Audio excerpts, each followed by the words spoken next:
Alright, so we are back, of course, to talk about some Final Fantasy VII Remake. So it's actually been a little while since we've used Reddit for any sort of video that I can last remember.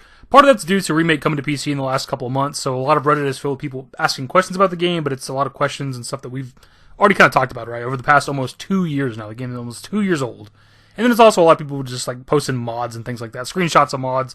But I figured we'd scroll Reddit a bit and see if there's any sort of interesting ideas or theories out there. And I actually came across one that I personally hadn't seen before.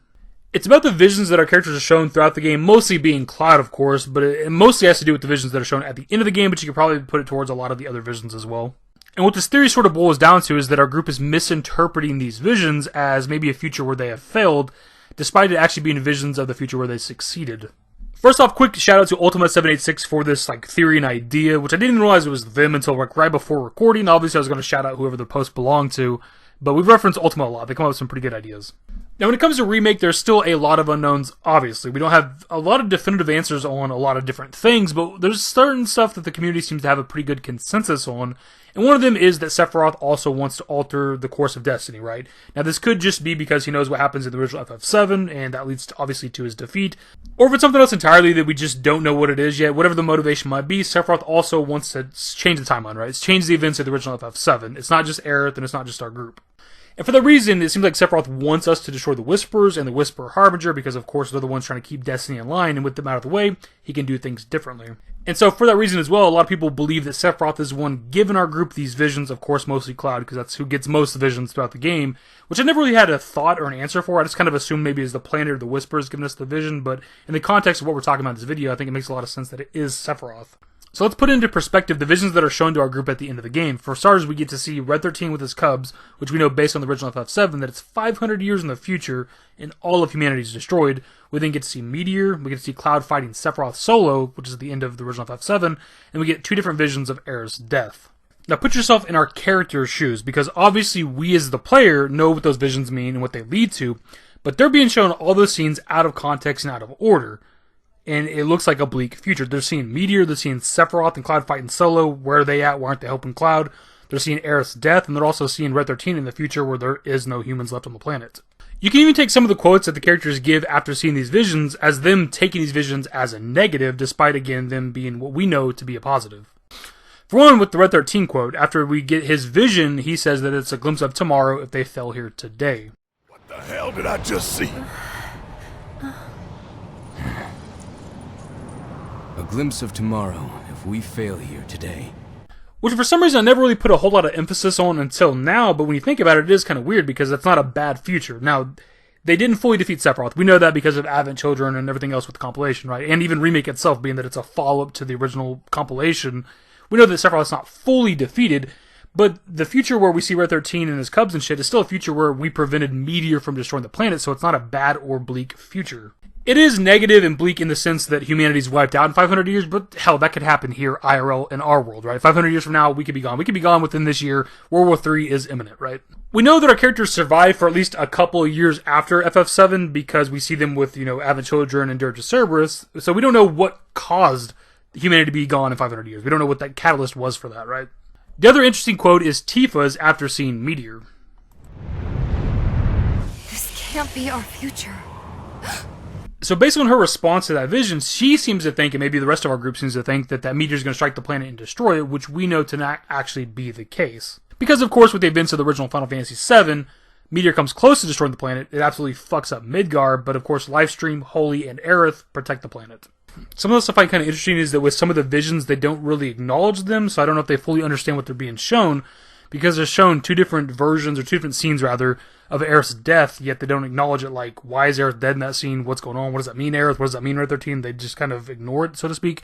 But also, at the exact same time, the visions are kind of fast, you don't linger on them like you do the Red 13 or the Meteor scene, and also you don't actually see the scene of Aerith dying, so maybe they don't know that that's what that's meant to imply. But again, the idea here is that Sephiroth has given them these visions out of order, out of context, to make them think that if they don't alter the course of Destiny, it's a bleak future for them, when in fact it's actually the future that they should be striving for, because it's where they at least protect the planet from being destroyed by Sephiroth and Meteor. What it sort of depends on is how much knowledge Aerith actually has, because obviously Sephiroth seems to know pretty much everything within the compilation from what he's doing. We don't know if Aerith knows all those things either, though, because if she knows everything that's happened beforehand, she would know that if they do the exact same thing as FF7, it actually doesn't lead to a future where they've defeated Sephiroth, because we know that he doesn't. Yes, if we put the original Final Fantasy VII in a bottle by itself, yeah, they succeed. They protect the planet from Meteor and they defeat Sephiroth, but we know that to not be the full story. If they follow the same trajectory, yeah, they're going to protect the planet again from Meteor and Sephiroth, but he's still just going to come back. And it's a repeating cycle, right? So it depends on what Aerith's motivation is in Remake, because we don't fully know what that is. Is she trying to just prevent her death? Is she trying to change the events of OGFF7 and defeat Sephiroth/Jenova permanently this time? Or is she misconstruing the visions that she's getting? And as I talk about it here, I feel like it's got to be the latter, because it seems like our group doesn't fully understand what they're being shown. Maybe Aerith and Red 13 understand things a little bit more, but even Red 13 seen the future with him and his cubs and thought that was a bad future, despite, as far as we know, it being a good future. And so maybe Aerith has seen a vision of her death. Maybe she understands that that's her dead in those scenes, but doesn't realize that that's kind of part of how they got to defeat Sephiroth, is her dying and getting into the live stream and helping wholly prevent Meteor. So maybe in the future with part 2 and beyond, at some point she'll realize that maybe she has to sacrifice herself. That's something we talked about before, right? And some of what we're talking about here in this video isn't entirely brand new. We've talked about, Sephiroth being the one that's kind of pushing our group in the right direction to change destiny. That's not new itself, but certain aspects of this theory that I've never thought of or not thought of in this way. Because again, we've already talked about in the past that he wanted us to destroy the Whispers and Whisper Harbinger. That's something we talked about probably close to the release of the game, right? It's something we've known for a long time. But I do like this idea that he's the one controlling the visions that our group is getting. And it's kind of like this puppet master behind the scenes that is kind of pushing our group in the wrong direction. They think it's the right direction. Because they think they have to destroy the Whisper Harbinger and the Whispers because they're the ones that keep Destiny intact. And the visions that they're getting, they think they have a dark future ahead of them, when in fact it's the future that they should almost be striving for exactly. With some slight alterations somewhere along the way, because obviously they have to, if they know what's going to happen in the future, they have to defeat Sephiroth in a different way to where he's actually defeated and Jenova.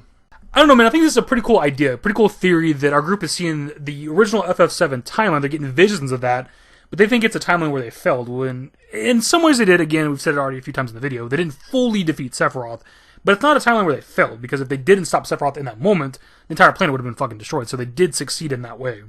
And I like what it does for Sephiroth, because it puts him on a different level, putting aside his strength and his power, because we know that he has that, when he's the one behind the scenes kind of controlling everything and making them think that it's a future that they fail. And this kind of has something to do with the video, but it's also almost a completely separate subject. It's something I wanted to do a video on before, but I just didn't know exactly how to do it.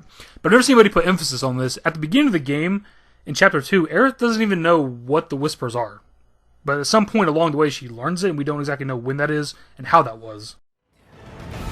What are they? That scene has always stuck with me since one of my subsequent playthroughs of the game, after having talked about all the different theories and the ending and all that stuff a bunch of different times. I found it weird that once I got to Chapter 2, Aerith actually doesn't know what these are at the very beginning of the game. So somewhere along the way she learned what the Whispers are, but we just don't know how. So it's actually kind of hard to know how much knowledge Aerith actually has. We like to talk about her knowing everything similar to Sephiroth, but that may not actually be the case. I'm kind of curious what you guys' thoughts are on that. But my dudes, of course, I want to pass off to you guys. What are your thoughts on this? Because for me, this is a completely different perspective and way to look at the Final Fantasy VII Remake story and the visions that our characters are getting. And it makes more sense that it's Sephiroth. I've always kind of interpreted it as the planet or the Whisperer showing us the visions, but it doesn't make a lot of sense. Why would they need to show us any visions? They're keeping Destiny in line regardless of whatever we do or whatever knowledge we have. The planet and the Whisperers wouldn't have to show us anything because they're going to make us do whatever they want anyways. So I'm very curious what you guys' thoughts are. Anyways, that's the video, my dudes. Hopefully you enjoyed. If you did, give it a thumbs up. Subscribe to the channel if you guys aren't. And we'll say more Final Fantasy VII Remake content. Turn on all my notifications. Follow me on Twitter, @YT. I'm my Discord. Links to the networks are in the description. Into the outro. Later, guys. Used to care what people thought, but now I care more, and nobody out here's got it figured out. So therefore I've lost all hope of a happy ending, depending on whether or not it's worth it. So insecure, no one's perfect, we spend it with no shame. We blow that like Coltrane, we in here like Low Gain, or leave it like Cobain.